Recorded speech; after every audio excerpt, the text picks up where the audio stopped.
रेसवड़ा असा के माफ कर बाबा गाड़ी देर करे छनी असा वणू था तुझे नजर दा बाबा ना मी वसाया अज ही वो नवाब खान कोने नवाब खान तोखे मारण ना पर वारण आयो रेसवड़ा हकीकत है या ख्वाब में ॾिसां ना मी वसाया ख्वाब ना पर यह हकीकत है मी वसाया मूंखे अज खबर पई आहे मी वसाया शाह साहब फरमायो है ना तो जिनी दाद ना बिज तिनी तुझो आसरो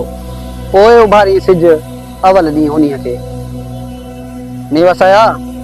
तुझी रोजी मुझे ना पर उन मालिक के हथ में आ लड़े ना वन गाड़ी वापस मोटाए मेरी मारे विधई रेस वधे जिन विद्यात वरी वेली बसई थिया तुरत कयो बटू रूह कया रात हिला पहिरी बात तिनसा घाट से घायल न थे बड़ी मेहरबानी तुझे से लख तुझा कुर्ब रचा से तुझी रहियत बाबा